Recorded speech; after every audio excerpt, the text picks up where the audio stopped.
لا حول ولا قوة إلا بالله العلي العظيم أعوذ بالله من الشيطان اللعين الرجيم بسم الله الرحمن الرحيم الحمد لله رب العالمين ثم الصلاة والسلام على أشرف الأنبياء والمرسلين سيدنا ونبينا بالقاسم محمد وعلى آلہ الطیبین الطاہرین المعصومین المظلومین اما بعد الہی انطقنی بالہدی والہمنی التقوی وفقنی لما تحب وترضى واجعل عواقب امورنا خیرا وکان من دعائہ علیہ السلام فی مکارم الاخلاق ومرضی الافعال۔ امام زین العابدین علیہ السلام روحی و ارواح العالمین لہ الفدا، آپ کی مارکۃ الاعلیٰ مشہور و معروف دعا جسے دعائے مکارم الاخلاق کہا جاتا ہے،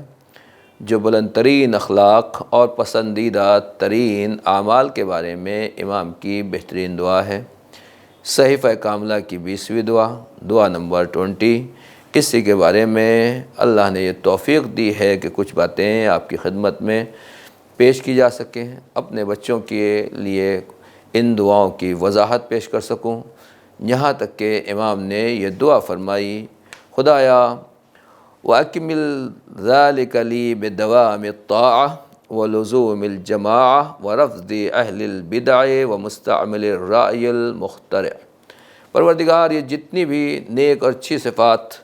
اور زینت متقین کے لیے میں نے تجھ سے دعا کی ہے، اکیلا ہوں، تنہا ہوں، اور میرے اندر صرف یہ چیزیں پیدا ہو جائیں تو یہ تکمیل کی منزل تک نہیں پہنچ سکتی۔ ان کو تو منزل کمال تک پہنچا دے، اور منزل کمال اور منزل تکمیل تک پہنچانے کا یہی طریقہ ہے کہ پروردگار مجھے توفیق دے کہ میں مسلسل تیری اطاعت کرتا رہوں اور جماعت کے ساتھ، مسلمانوں کے ساتھ اتحاد اور اخوت کے ساتھ ان کے ہمراہ رہوں، اور اسی طریقے سے جو اہل بدعت ہیں، جو اہل رائے ہیں، جو اپنی رائے دین میں پیش کرنے والے ہیں، میں ان سے دور رہوں، بری اور بیزار رہوں۔ یہ تمام چیزیں پیدا ہو جائیں تو ان صفات میں چار چاند لگ جائیں گے اور یہ صفات میرے لیے مکمل ہو جائیں گے۔ گزشتہ گفتگو میں ہم نے عرض کیا تھا کہ امام نے کیا کہا تھا، خدا سے دعا کی ہے: اکمل ذالک بدوام الطاعہ، جتنی بھی یہ صفتیں ہیں، عدل کو منتشر کرنا، غصے کو پینا، جنگ کی آگ بجھانا، لوگوں کے اختلافات کو دور کرنا، نیک سیرت ہونا، سب کاندھوں کو جھکائے رکھنا، نرم مزاج ہونا، اخلاق کو پاکیزہ رکھنا، فضیلتوں کی طرف قدم آگے بڑھانا، اور غیر مستحق کو بھی دینا، سرزنش نہ کرنا، حرف حق کہنا چاہے جتنا مشکل ہو، نیکیاں چاہے جتنی زیادہ ہوں ان کو کم سمجھنا، اور برائیاں چاہے کتنی کم ہوں ان کو زیادہ سمجھنا۔ یہ تمام چیزیں میرے اندر ہوں، لیکن ان کی تکمیل اس طریقے سے ہوتی ہے کہ میں مسلسل تیری اطاعت کے راستے کے اوپر لگا رہوں۔ دوسری بات یہ ہے کہ میں جماعت کے ساتھ رہوں۔ جماعت کا مطلب یہی ہے کہ انسان کو اتحاد، اخوت اور برادری کے ساتھ رہنا چاہیے۔ یونٹی ہر قوم و ملت کے لیے ایک ایسی طاقت ہے کہ جو ہر ملک، ہر دیش اور ہر کنٹری کے لیے ضروری ہے، اور واقعاً کسی بھی ملک کو آگے بڑھنا ہے تو وہاں کی پبلک اور وہاں کی عوام میں جب تک اتحاد نہیں ہوگا، وہ ملک اور وہ قوم، وہ جماعت اور وہ گھرانہ آگے نہیں بڑھ سکتا۔ امام اسی کی طرف توجہ دلا رہے ہیں کہ پروردگار، ہم تیرے بندے ہیں اور یہ اچھائیاں اپنے اندر چاہتے ہیں، اور اصل اچھائی اس وقت ہوگی کہ جب سب کے سب ایک دوسرے کے ہاتھ میں ہاتھ دے کر اتحاد اور اخوت کے ساتھ آگے بڑھیں گے۔ پیغمبر اکرم کا ارشاد مشہور ہے: ایھا الناس علیکم بالجماعہ وایاکم والفرقہ، لوگو جماعت کے ساتھ رہو، آپس میں متحد رہو، ایک رہو، اتحاد رکھو اور افتراق سے بچو۔ یا یہ بھی حدیث بیان کی گئی ہے: ید اللہ علی الجماعہ،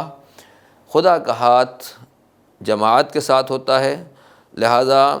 کوئی اگر آدمی ان سے الگ ہو جاتا ہے، دور ہو جاتا ہے، تو جس طریقے سے بھیڑیا ایک الگ بکری کو گلے سے الگ جانے والے بکری کو اپنا شکار بنا لیتا ہے، اسی طریقے سے یہ تنہا آدمی بھی شکار ہو جاتا ہے اور شیطان اسے اچک لیتا ہے۔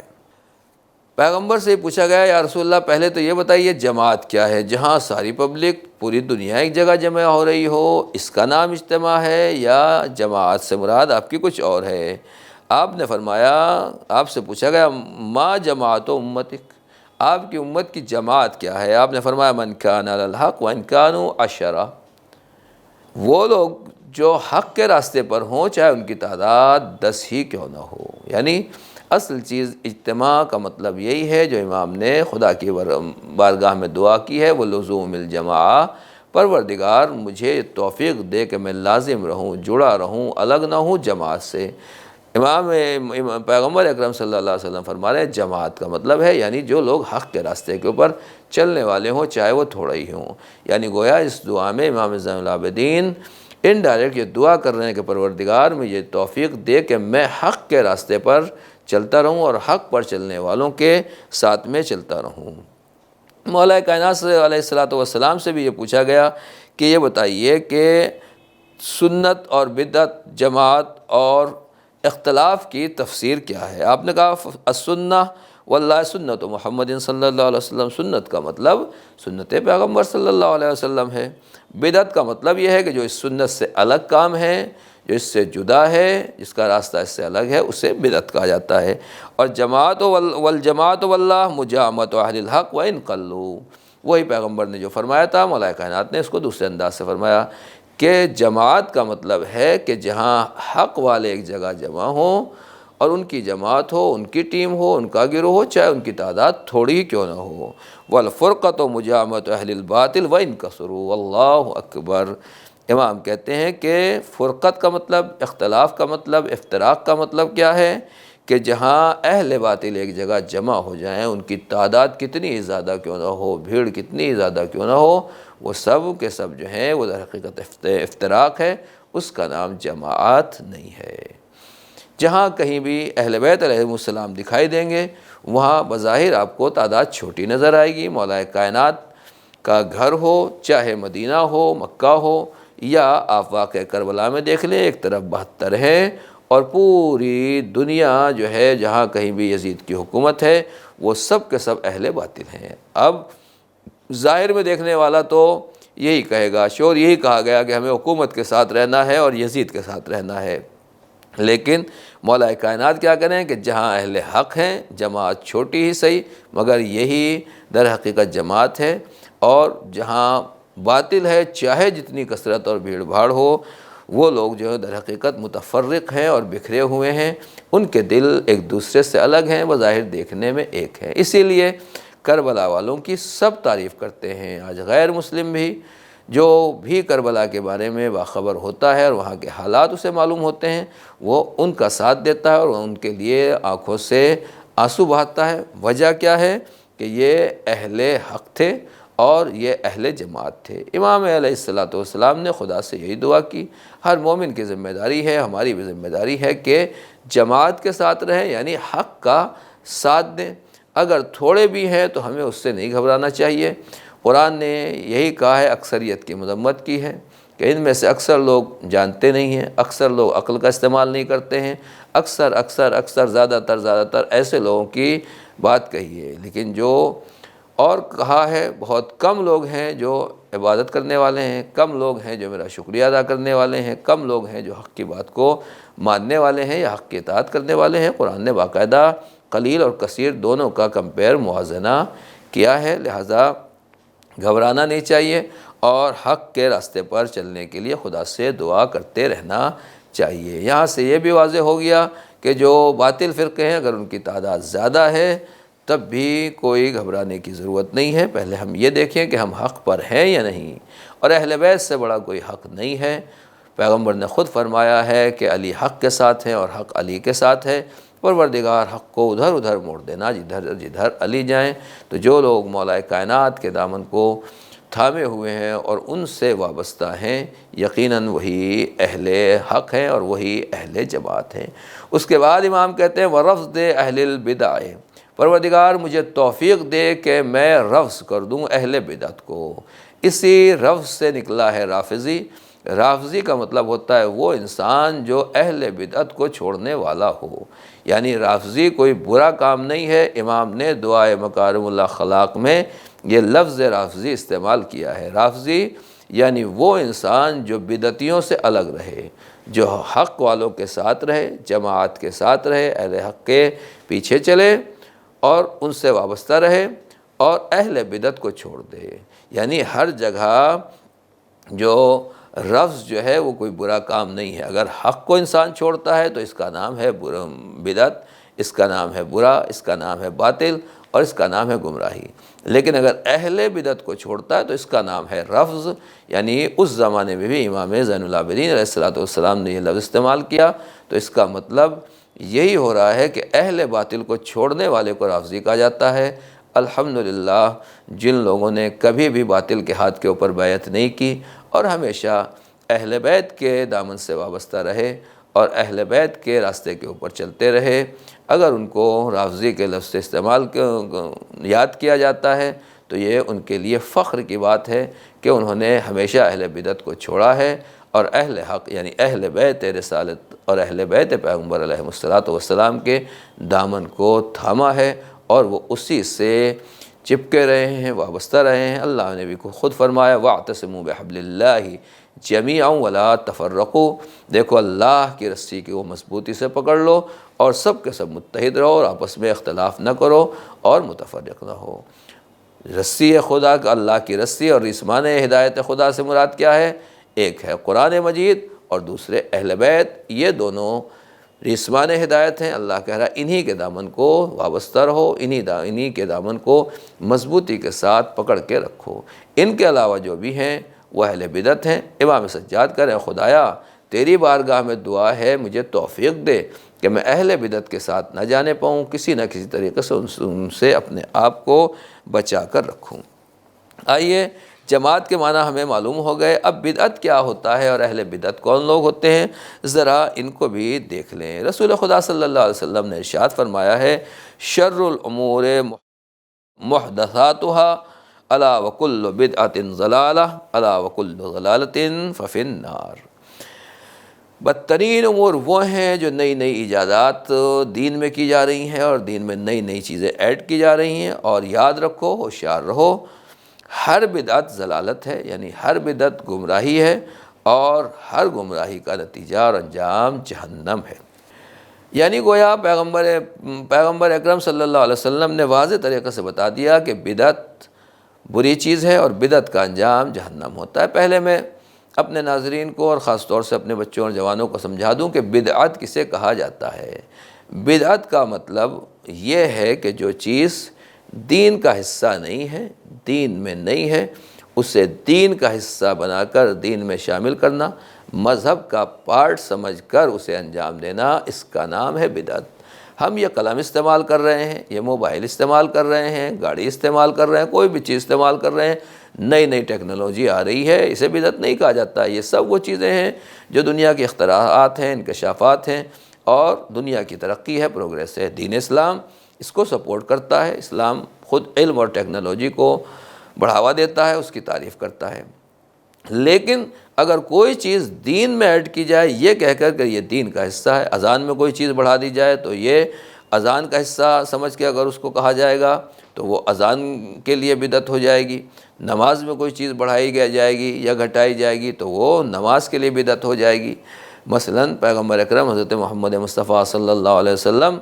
اگر جب نماز میں بلند آواز سے بسم اللہ الرحمن الرحیم پڑھ رہے ہیں، ہر سورہ سے پہلے بسم اللہ الرحمن الرحیم پڑھتے تھے، اب اگر کچھ لوگ اس کو نہیں پڑھ رہے ہیں تو اسی کا نام بدعت ہو جائے گا۔ کوئی چیز بڑھا دی جائے گی، اسی کا نام بدعت ہو جائے گا۔ تو جو کوئی بھی چیز دین میں دین کے نام سے شامل کی جائے اس کا نام ہے بدعت۔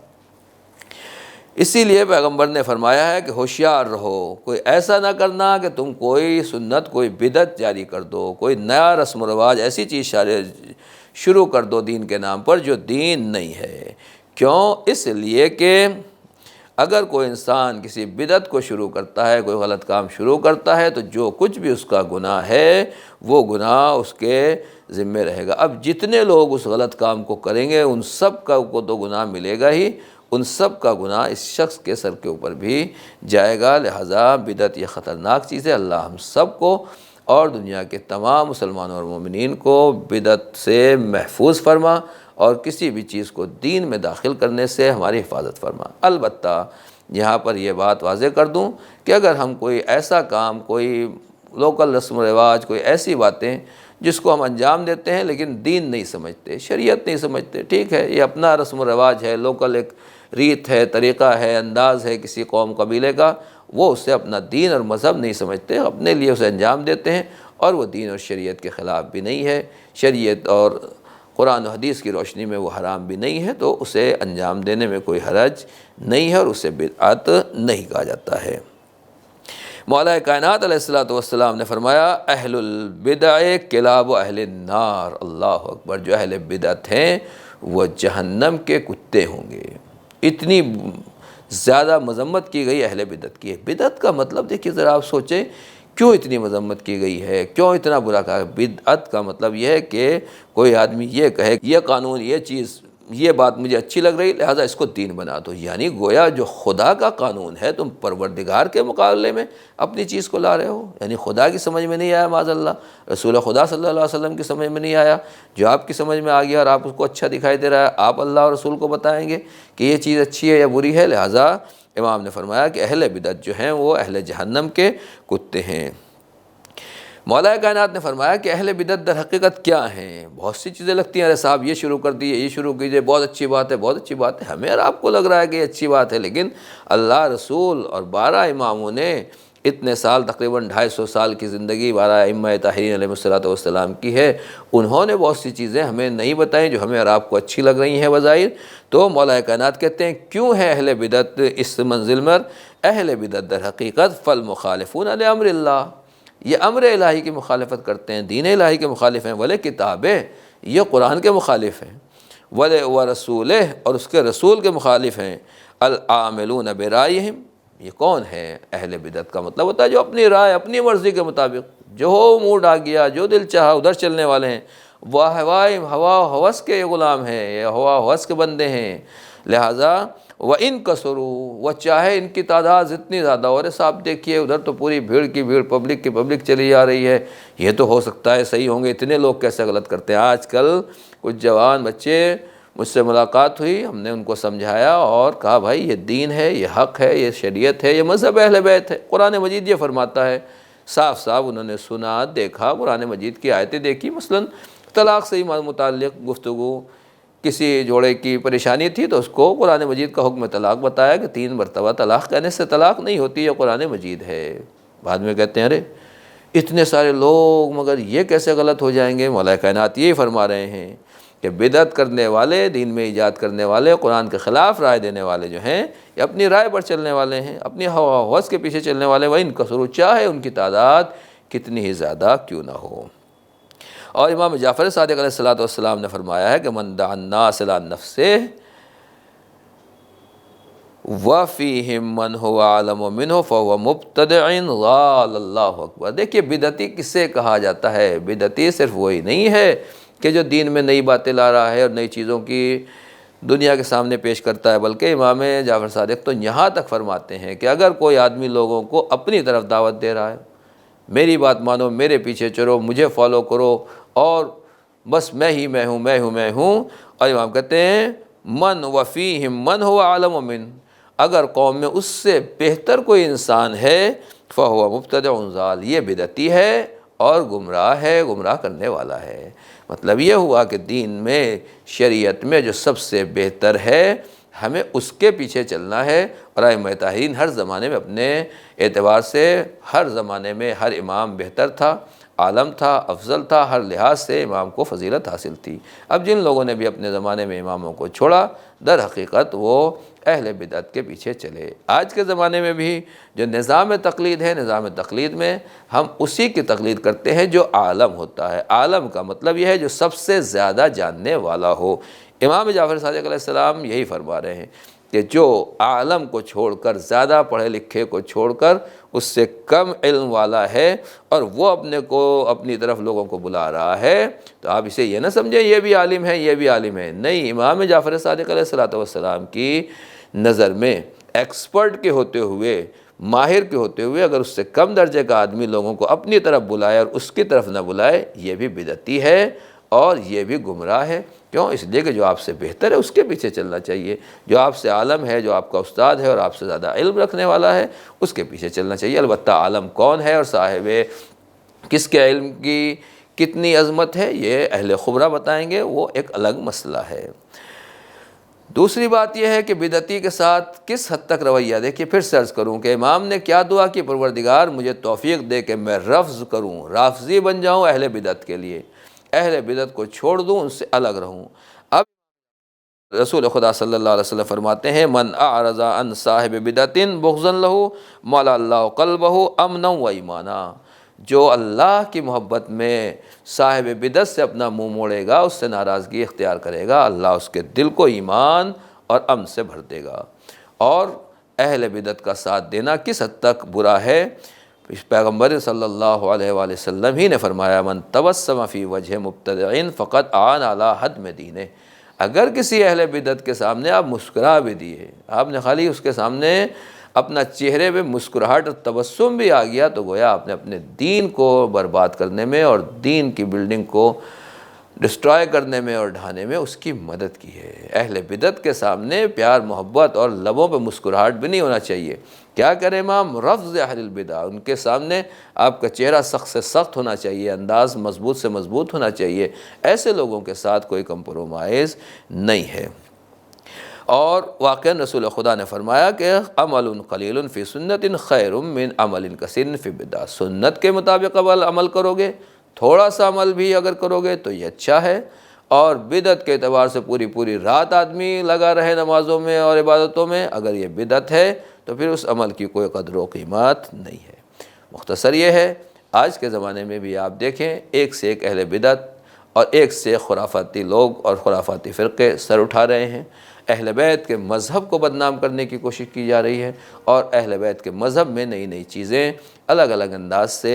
لانے کی کوشش کی جا رہی ہے۔ مسلمانوں میں بھی یہی حال ہے، پہلے سے تھا اور مزید نئے زمانے میں اس میں اضافہ ہوتا چلا جا رہا ہے۔ لہٰذا یہ امام کی دعا پڑھتے رہنا چاہیے کہ پروردگار ہمیں توفیق دے کہ ہم اہل بدعت کو ریجیکٹ کریں، اگنور کریں، ان سے دوری اختیار کریں، ان سے برات اختیار کریں، ان سے کوئی ہمارا تعلق نہ رہے۔ اور یہاں تک ہے کہ بدعت اگر ظاہر ہو رہی ہے تو رسول خدا صلی اللہ علیہ وسلم نے صاف اور کلیئر طریقے سے فرمایا ہے، اصول کافی میں روایت ہے کہ اذا ظہرت البدع فی امتی فلیظہر العالم علما، جب میری امت میں بدعتیں ظاہر ہوں تو عالم کے لیے واجب ہے، ضروری ہے، فریضہ ہے، ذمہ داری ہے، اور اگر اکیلا ہے تو اس کے اوپر واجب عینی ہے، اگر چند لوگ ہیں تو واجب کفائی ہے، ان سب کے اوپر واجب ہے کیا ہے کہ بدعت جب ظاہر ہوں تو وہ اپنے علم کو ظاہر کریں۔ فمن لم یفعل فعلیہ لعنت اللہ، اگر عالم یہ کام نہ کرے تو اس کے اوپر اللہ کی لعنت ہے۔ یعنی یہ نہ سوچیں کہ بڑے سیدھے ہیں، بڑے سافٹ ہیں، یہ تو بولتے نہیں ہیں، ارے یہ صاحب کسی کا دل نہیں دکھاتے ہیں، یہ تو ہمیشہ خاموش رہتے ہیں، چپ رہتے ہیں۔ اگر ان کے پاس علم ہے، جانتے ہیں کہ قوم میں بدعت ہو رہی ہے، جانتے ہیں کہ اسلام میں بدعتوں کی ایجاد کی جا رہی ہے، جن لوگوں نے اس کی مخالفت نہیں کی وہ لعنت خدا کے طوق میں گرفتار ہیں اور عذاب میں گرفتار ہیں، چاہے کوئی بھی رہیں، کسی بھی زمانے میں رہیں۔ امام حسین علیہ السلام نے جب قیام کیا تھا تو یزید کے خلاف قیام اسی لیے کہا تھا، آپ نے صاف کہا تھا بدعتیں ایجاد ہو رہی ہیں، دین میں بدعتیں لائی جا رہی ہیں، سنت کو پامال کیا جا رہا ہے، لہٰذا میں ان بدعتوں کو ختم کرنے کے لیے میں نے یہ قیام کیا ہے۔ امام حسین نے قیام کر کے بتایا کہ عالم کے لیے علم کا اظہار کرنا ضروری ہے، بدعتوں کو کچلنا، ان کا سر کچلنا ضروری ہے، اور سنتوں کو زندہ کرنا ضروری ہے۔ اس کا پہلا طریقہ یہ ہے کہ اہل بدعت کے ساتھ کوئی کمپرومائز نہیں، کسی طرح کا کوئی پیار محبت اور نرم لہجہ اور تبسم نہیں ہونا چاہیے۔ سلام ہو امام سجاد علیہ السلام پر، جنہوں نے ہمیں یہ تعلیم دی ہے کہ اس طریقے سے خدا سے دعا کرو کہ پروردگار مجھے توفیق دے کہ میں اطاعت میں دائمی اطاعت حاصل کر سکوں، جماعت کے ساتھ رہوں، اور اہل بدعت کے ساتھ ترک تعلقات کروں اور ان سے میرا کوئی رابطہ نہ رہے۔ پروردگار ہماری ان دعاؤں کو قبول فرما بحق محمد و آلہ الطاہرین۔ والسلام علیکم ورحمۃ اللہ وبرکاتہ۔